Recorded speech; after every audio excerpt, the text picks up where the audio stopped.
What's the most common job of a woman that divorces her husband? Statistically, the highest would be homemakers. I think the tasks that used to be incumbent on a homemaker are very easily done now. When you were a stay-at-home mom in 1920, you were washing the cloth diapers. You'd go to the grocer or the butcher, and you would buy the things to make a meal, and then you would make that meal for your family. It required quite a bit of effort, and so there was an equality. The man was out there working, women were at home, but they were both really working.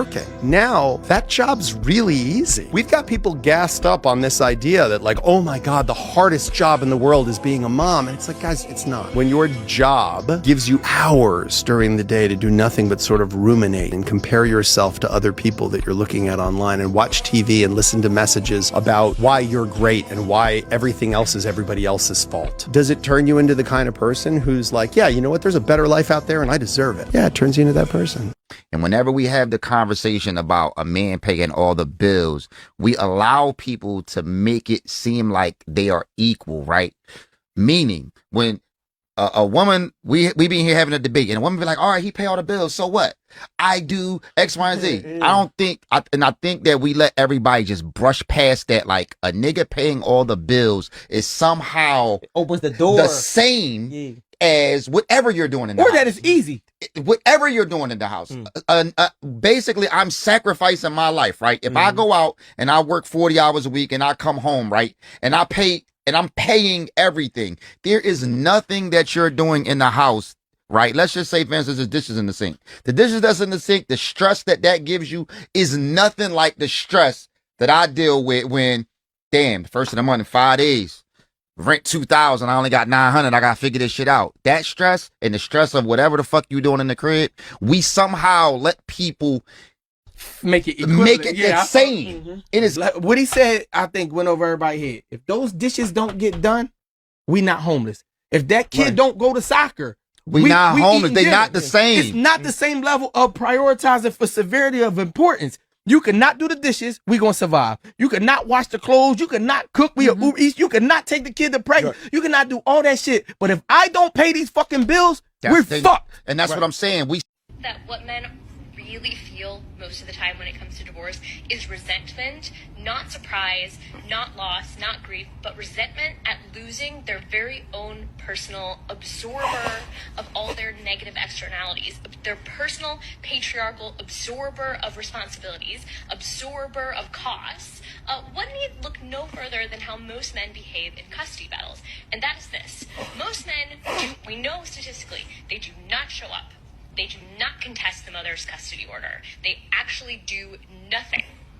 And then, subsequent to having no custody assigned to them, they either come around and look for... You guys cannot be out here telling yourselves that men are so resentful because, you know, they're giving up their unpaid labor. They're paying for it every single day when they go to work. They're paying for it every time you have a mental outburst about some bullshit from 10 years ago.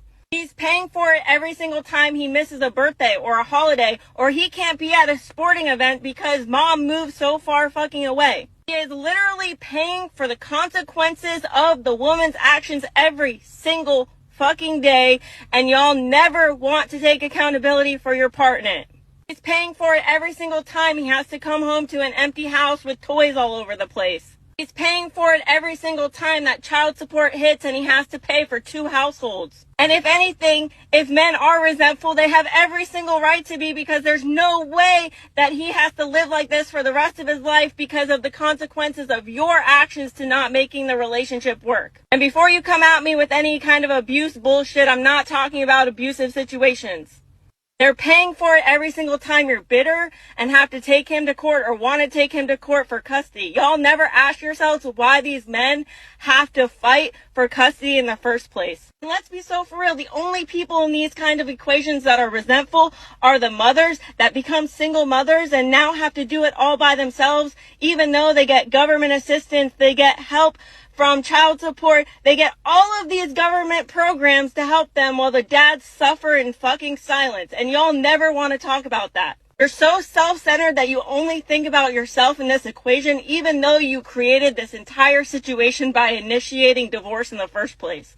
Then you spew out this bullshit that men are resentful because they're basically losing their unpaid labor. No, what they're losing is a literal adult child, because it's been statistically proven that men put out 80% more income than women, which is why women fight so hard against 50-50 in the first place, because women can't even contribute 50% of the household income. And then guess what? That man will spend 20 fucking years building up his retirement, and y'all will come in after 10 years and take whatever the fuck you can get because you're bitter.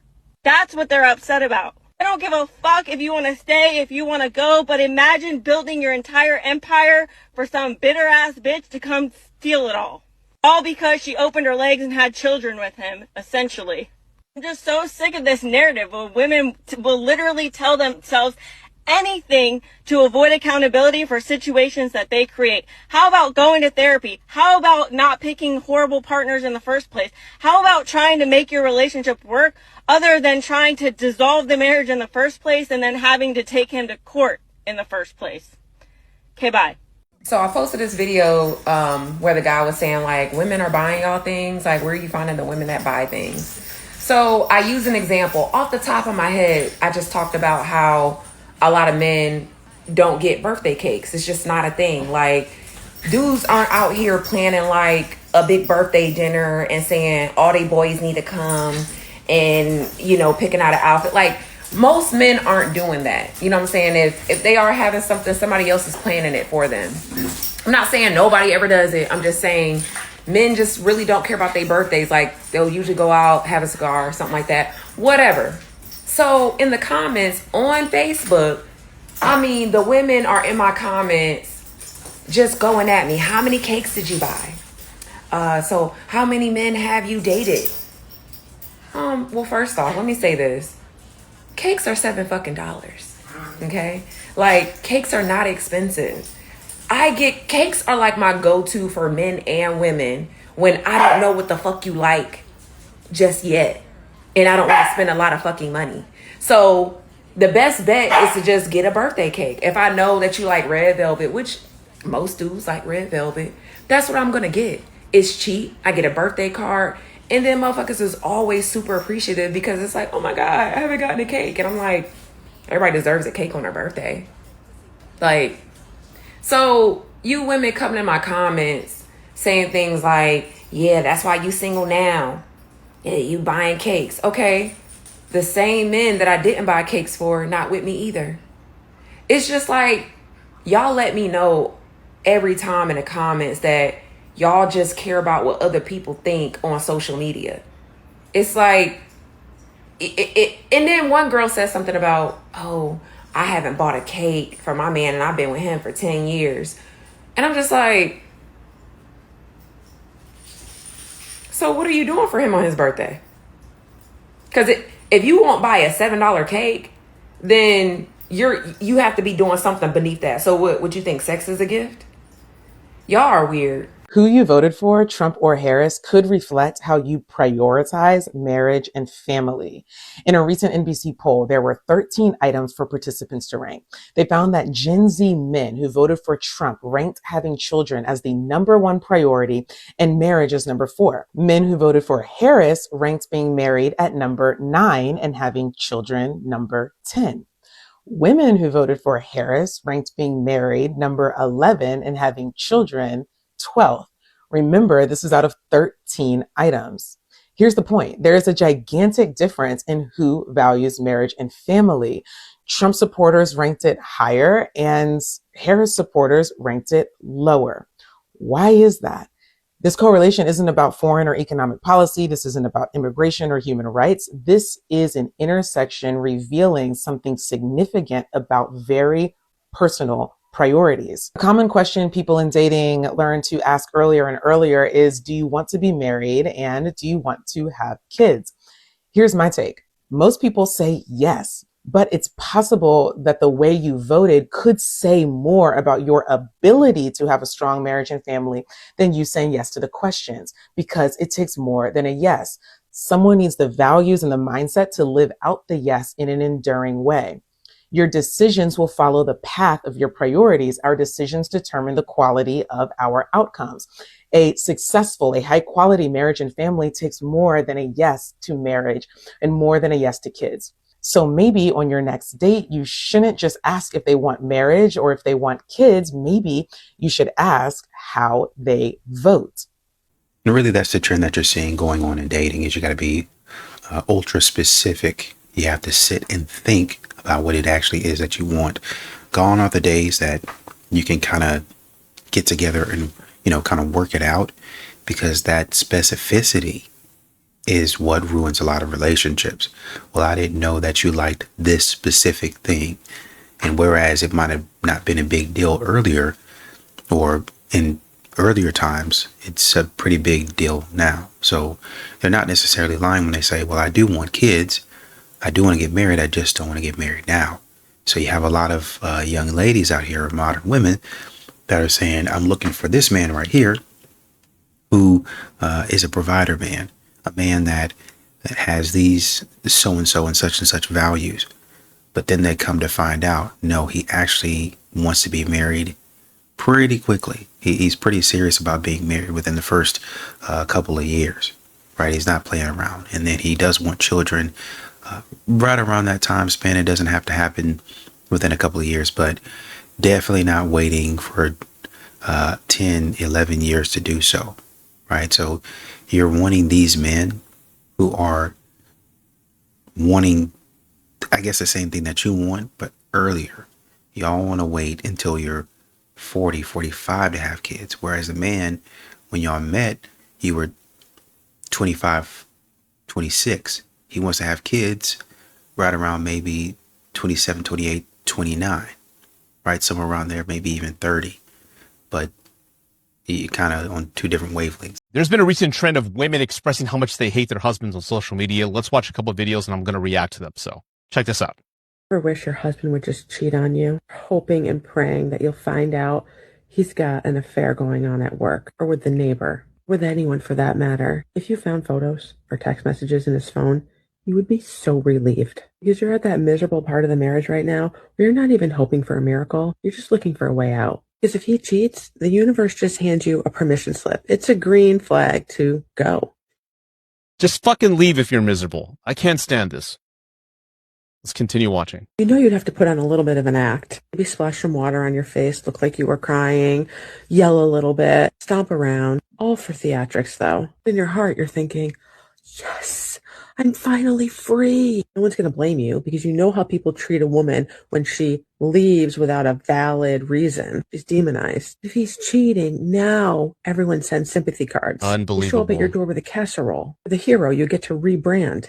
You walk away cool and calm like Angela Bassett and Waiting to Exhale. And believe it or not, this video has gone viral, and there are many women who feel the exact same way. Look at the comments. Cheating is for amateurs. I dream of the unfortunate accident that leaves me a widow with a big pension and annuity. That would be so much easier. Everyone else sees the good guy. They don't live with him. And then we have, I never wanted to say this out loud, but yes. I don't blame people not wanting to get married anymore. When they see videos like this, they're going to tell themselves, why the hell would I want to end up like you and hate my husband and just hate my life? Look, if you hate your life this much, then do yourself a fucking favor and get divorced. Go file for it. Who gives a damn how people see you? But you saw what she said, and many women think this way. They don't want to look like the bad guy for leaving a bad person, so they're waiting for him to falter.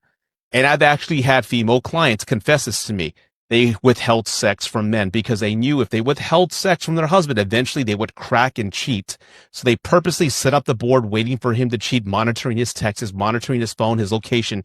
And when the suspicion came about, and eventually he did, because, that's a big part of the relationship, they falter, they cheat, and then they bust them. And I don't know who's at fault here, but you know what? If you're like these individuals, and believe it or not, there are millions of married couples who aren't filing yet because they're waiting for situations like this. They can't stand each other. They don't want to be the bad guy. They're waiting for the other one to ask for the divorce so they can tell all their friends, I didn't want it. They did.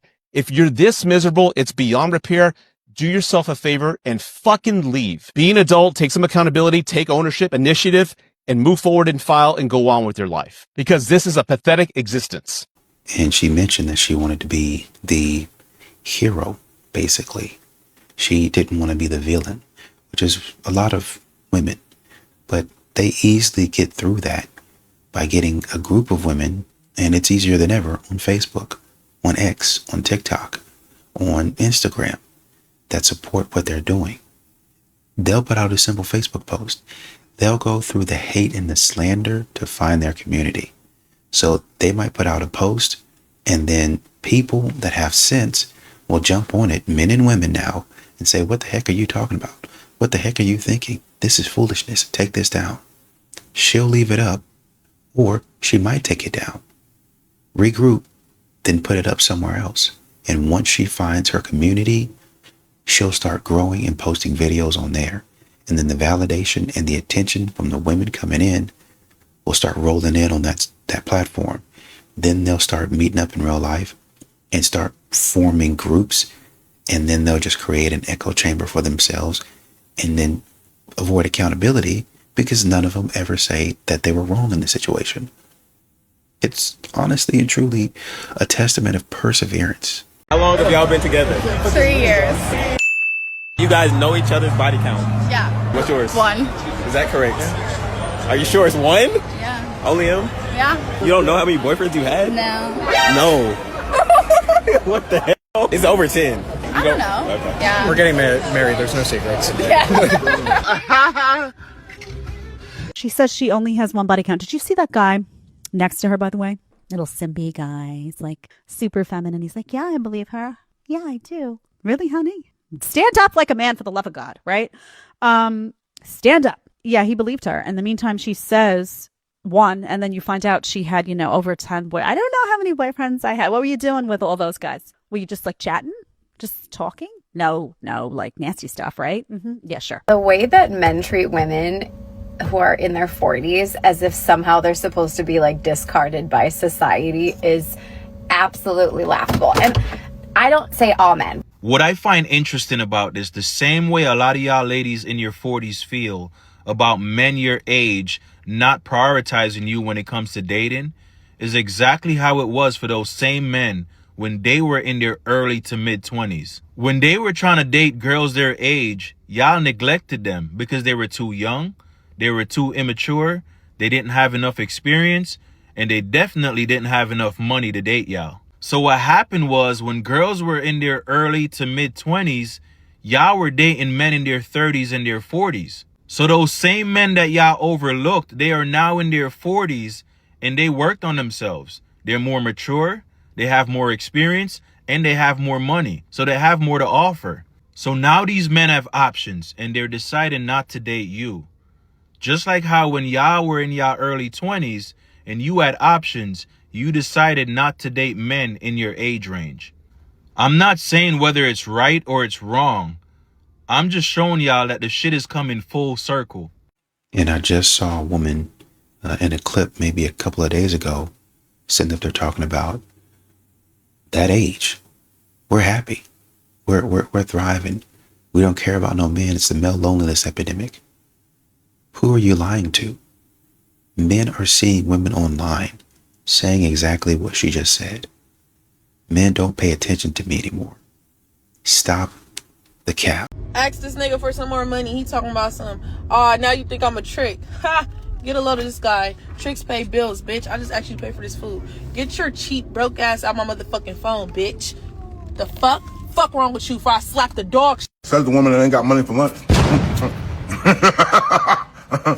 I'm broke, but you hungry. I'm broke, but you can't buy your own 4 for 4. These women don't ever think they broke. They just think the nigga broke. They won't give them the money when they broke. Dress warm, ho. Major party this Saturday, and I need 5 artists. By the time I go to sleep tonight, the first 5 artists that text # perform to this number, you perform at my mansion party in Atlanta for free. The first 5 artists that text # perform, you better be hard. I got some goddamn label people coming. I got some influencers coming. I got celebrities coming. I got Zeus baddies coming. I got Johnson Capper. I got a whole lot of people coming. This Saturday, I'm going to look out for artists. The first 5 artists that text # perform to this number, I'm going to go to sleep. I'm going to wake up by like noon, and I'm going to hit you back. You performing at the Ugly Money Christmas Mansion Party this Saturday for free. It's that Ugly Money. Text it on.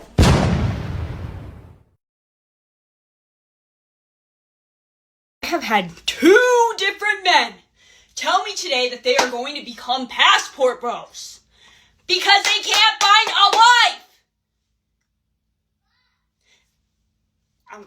I'm calling them out. One of them doesn't even date Christians.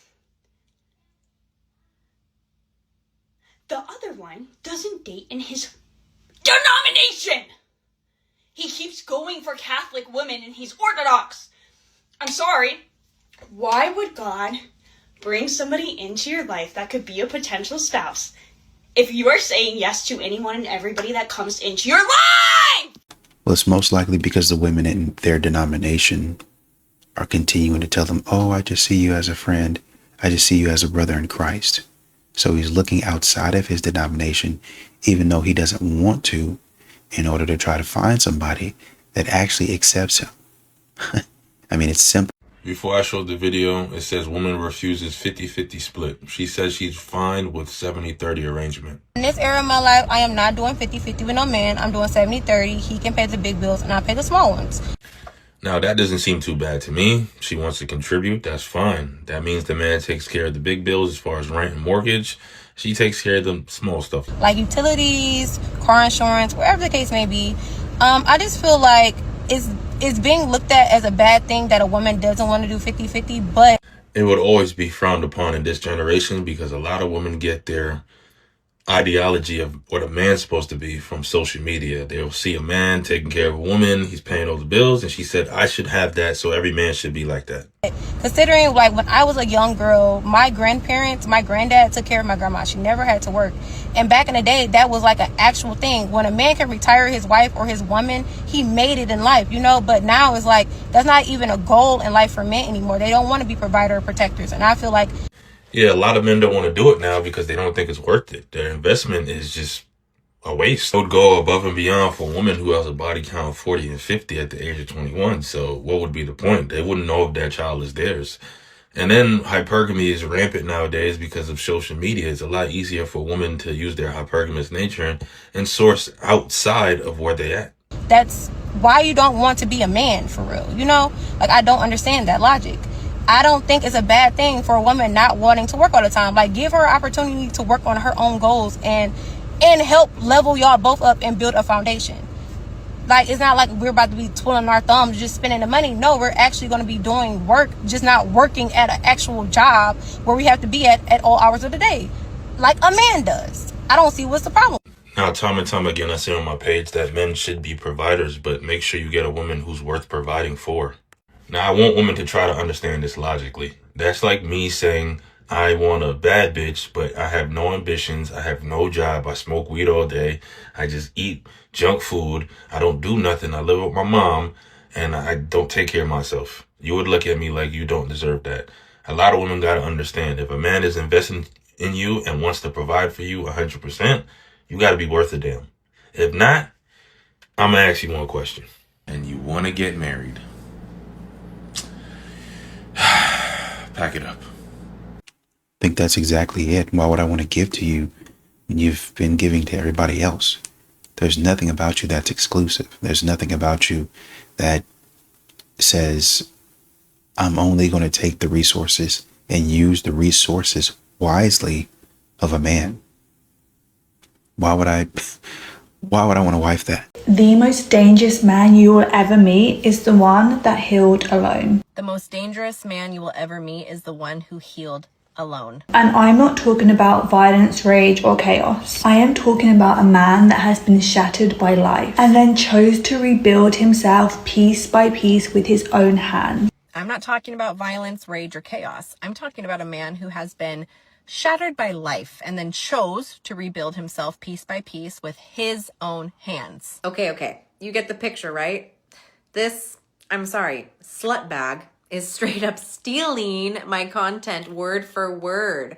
Are you for real? Sorry, but you're a shameless whore and you're calling yourself a relationship coach while flashing your tits and running an OnlyFans acting like you're hot shit. I checked your bio, girl. The dirty link is there, and this is pathetic. You are a disgrace to women everywhere, and you should be ashamed of yourself, and I doubt that you are. Guys, please go report this account now, and I'm blasting her because this is low-life crap. peddling her tits and body online and bullshit advice that is not even yours. I see through your scam, girl, so here's a tip. Go get original, be authentic, and stop leeching off of people who are grinding and busting their ass to fix the world while you tarnish it and make it worse. Do better. I guess she tagged her. She tagged her here in the let me see if I can show you guys.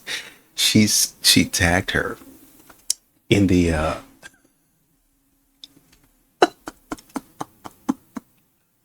she tagged her in the caption. Rail Lana Lane, scammer alert. I'm not mad at it. I'm not mad at it. You gotta start calling these ladies out. You really, the people who are really not for men, you gotta start calling them out. You don't like me.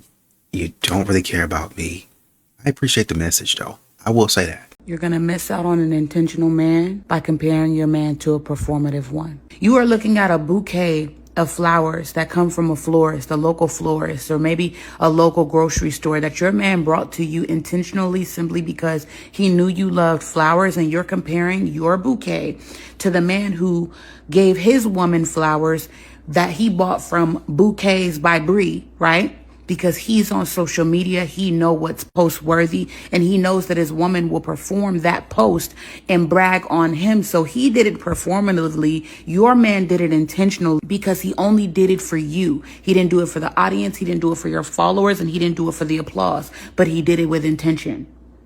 And because he did not get your flowers from Bouquets by Bree that come with a big old 100 bouquet of roses with the black paper on it, you feel like he's bare minimum.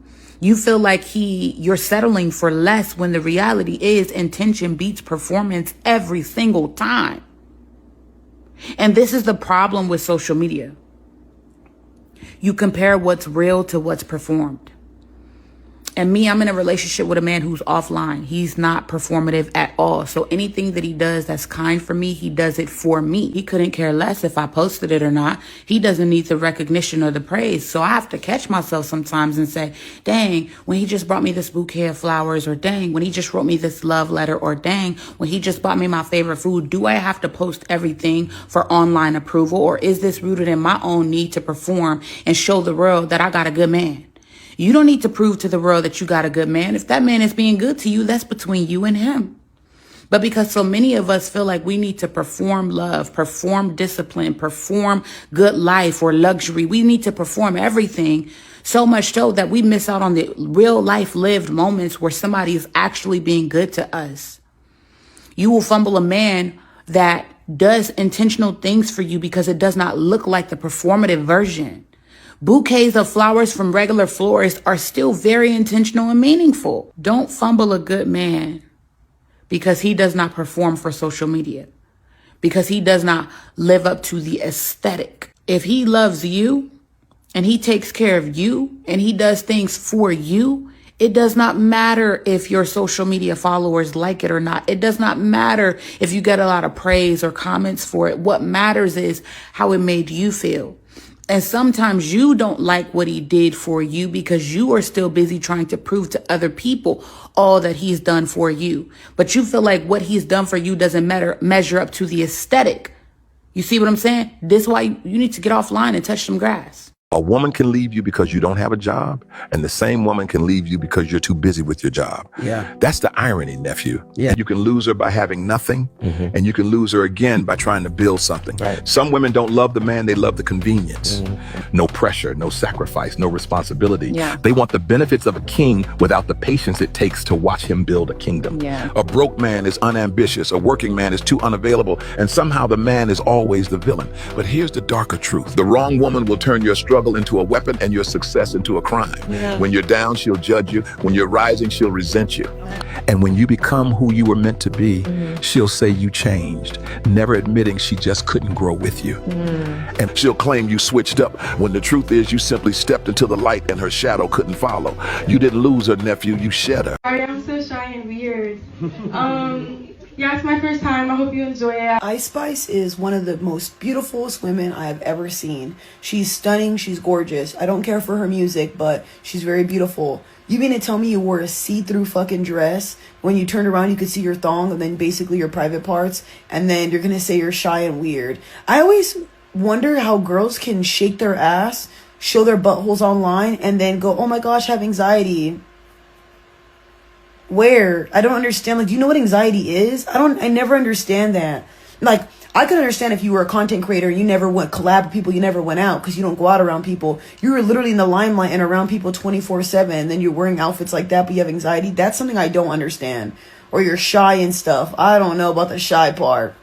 You lost me there. You lost me there. Especially, like I said, in front of kids. You better dress right in front of children. That's a little weird. Well, it's the alcohol, right? And this is the power of affirmations. I'm not going to call them positive, but they are affirmations nonetheless, where you'll have women in your life, women in the group chat. Hey girls, how does this look? They'll be nervous the whole way up there. They'll be nervous standing up there. They'll be nervous the entire night. But if the group chat told them, if the co-workers told them that they looked good and they were stunning and they hyped them up, they'll ride that adrenaline. It's like a shot. They'll ride that shot, that adrenaline shot, all the way through the night. And they'll be like, at the end of the night, I was afraid. I was fearful, but my lady has got me. And they'll do a power pose is what they'll do. And they'll post it on Instagram, and they'll be like, well, what you don't see in this photo is a scared little girl who's always dreamed of da da da da da da da da da. That's how they can do that. People hyping them up. They are nervous and they are shy to do it because they don't know if people are going to accept their bodies, right? So it's a gift and a curse. I wish the group chat would say, well, maybe you shouldn't wear that. Maybe you look a little bit better in this. It'll cover up all of that. It'll still show off your figure. You'll still look beautiful, but they don't. Instead, they say, ooh, yes, girl, go ahead and do that. And they keep on depositing affirmations into the affirmation bank so that when it's their turn, they can draw on it. And it's an affirmations fund. We just keep it going around. So whenever a girlie needs one or needs two or needs three, especially on bad days, we got it. Think of Tyler Perry, Why Did I Get Married 2, right? Even though Janet Jackson was also the problem, the women went over there and supported her. It made it seem like in some situations that the dude or dudes were the issue in the relationships. And we're gonna be girls. We got each other and we love each other. Okay, now while y'all sitting on that step with Janet Jackson, while y'all sitting on that step, why don't you go ahead and tell her the crazy stuff that she did? Why don't y'all go and tell her, hey, yeah, he was acting crazy, but you as well, you need some therapy as well. You a professor, so you should know, academically speaking, that what you did wasn't logical. But they're not going to do that. Well, he just doesn't understand the mental load of motherhood. He was not designed to. Ooh. He's never going to understand the mental load of motherhood, and you're never going to understand the biblical headship of a man to lead his family and steward his family and shepherd you and your hard-headedness. Wow. And then you end up feeling disrespected and I end up feeling unloved. And at the end of the day, that's what it comes down to. That's how men and women communicate. We communicate through respect and love. Yeah. When she said hard-headedness, I felt that in my spirit. Hard-headedness. He don't have to understand what you're doing. You don't have to understand what he's doing. You just got to respect it. Well, I do this, this, this, and this. Okay. Well, I'm going to do this, this, this. We're back to the conversation. What do you bring to the table?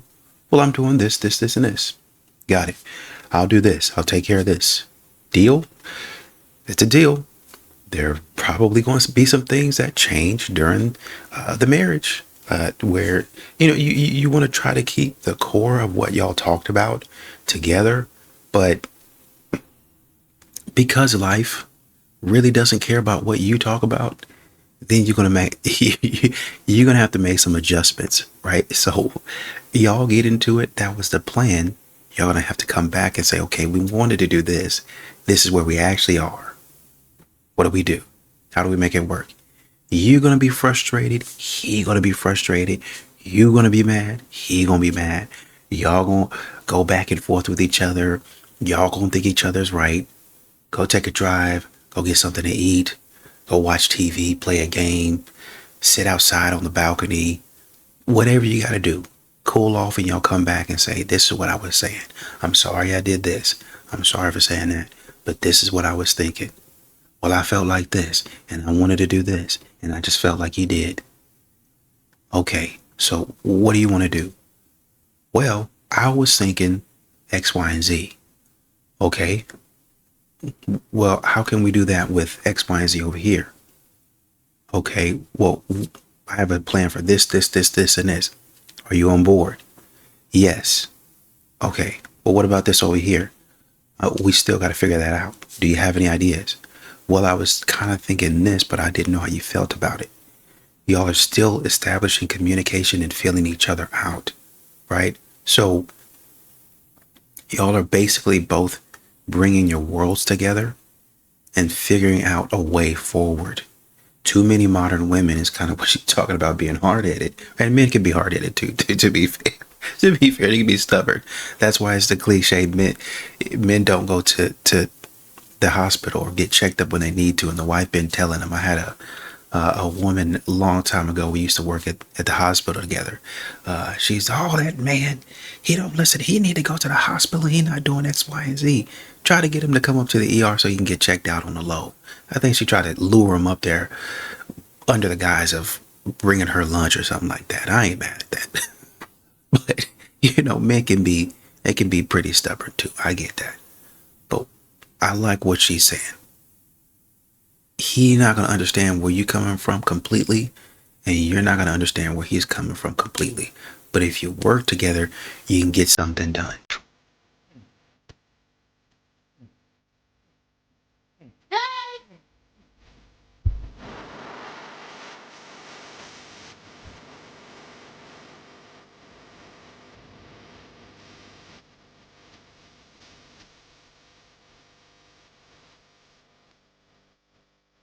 First off, filming someone like this at the gym is not minding your own business. Secondly, that man doesn't stare at you and he's not right on top of you. He's on a machine a good 5-10 feet away just doing his cardio. He looks at you because you bend down to grab your sweater and because you're dancing on an elliptical. Anybody would look at you. Not to mention, you're going to post this online for the entire internet to see, but it bothers you that somebody looks at you in real life?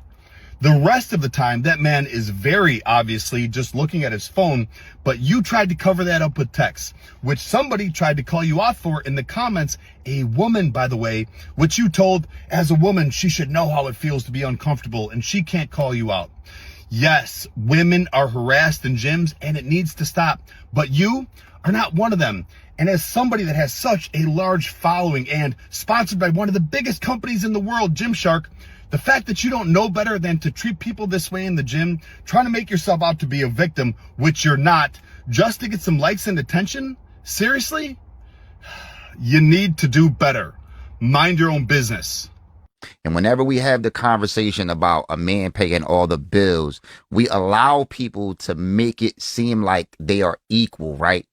Meaning, when a woman, we be here having a debate, and a woman be like, all right, he pay all the bills, so what?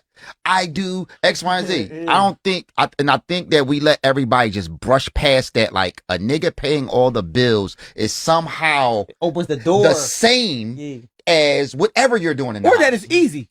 Whatever you're doing in the house. Basically, I'm sacrificing my life, right? If I go out and I work 40 hours a week and I come home, right, and I'm paying everything. There is nothing that you're doing in the house, right? Let's just say, for instance, the dishes in the sink. The dishes that's in the sink, the stress that gives you is nothing like the stress that I deal with when, damn, first of the month in 5 days, rent $2,000, I only got $900, I gotta figure this shit out. That stress and the stress of whatever the fuck you doing in the crib, we somehow let people make it the same. It is like what he said. I think went over everybody's head. If those dishes don't get done, we not homeless. If that kid don't go to soccer, we not homeless. They not the same. It's not the same level of prioritizing for severity of importance. You cannot do the dishes. We gonna survive. You cannot wash the clothes. You cannot cook. We are Uber Eats. You cannot take the kid to pregnant. You cannot do all that shit. But if I don't pay these fucking bills, we're fucked. And that's what I'm saying. We.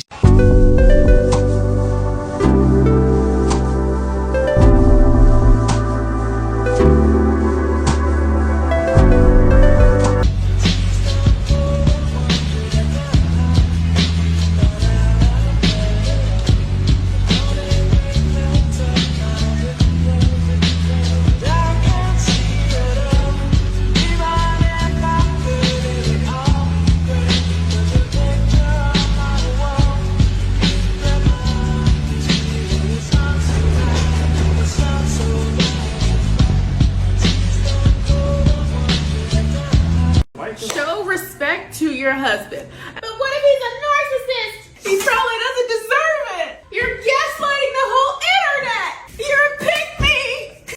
I divorced my high school sweetheart after 5 years of marriage and 4 babies. And I recently started dating. And let me tell you something that I've noticed we do.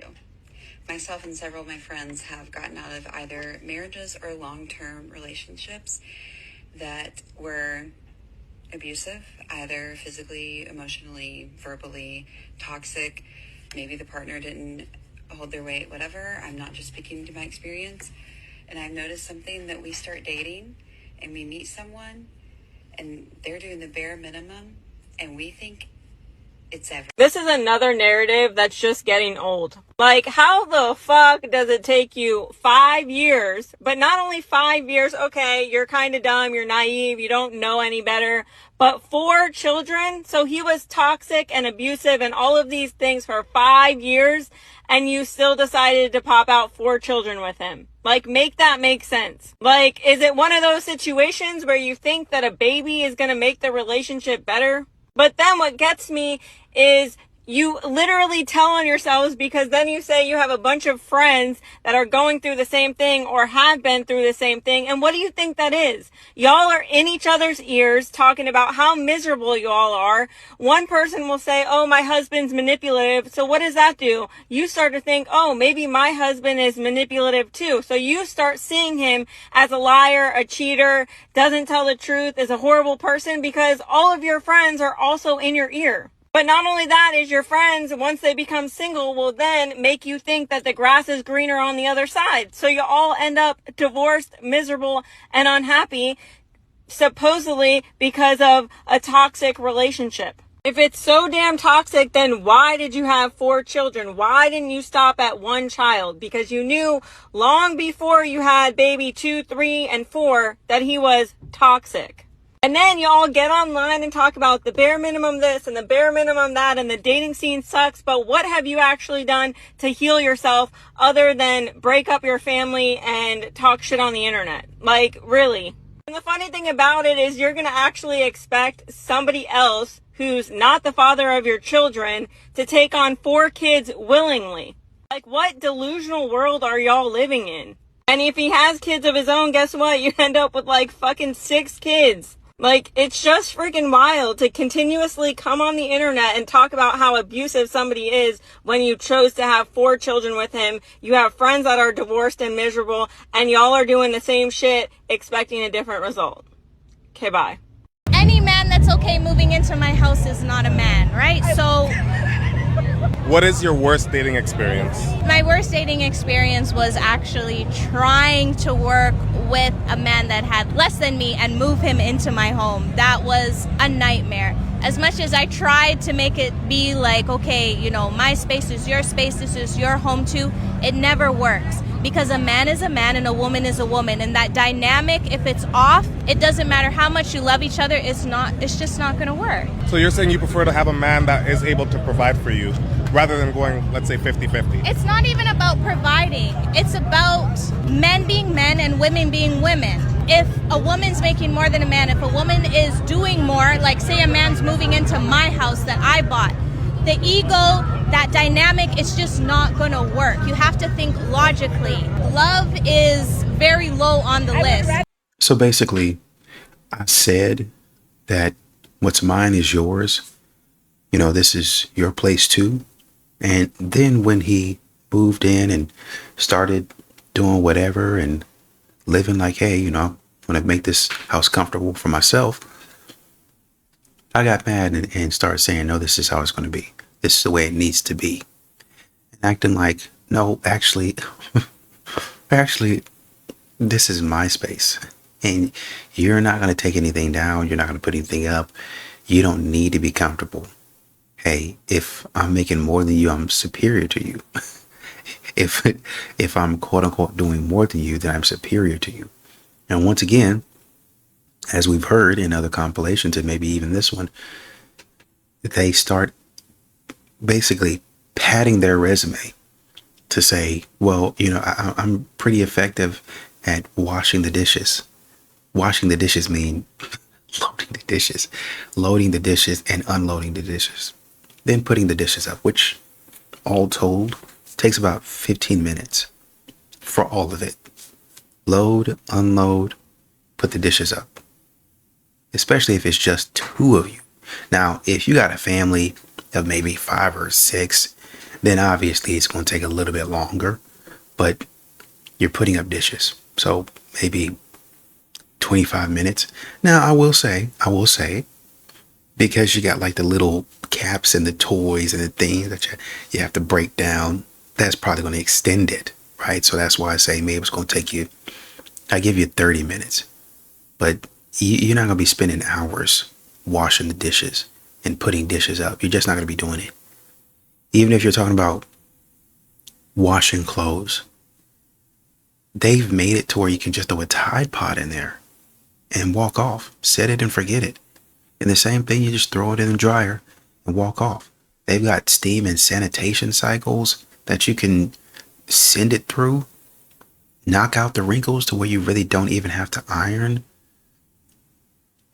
So, I mean, what you're doing isn't really the same as what they used to have to do. You can save time. It's just that you all be scatterbrained and all over the place to where you wear yourself down.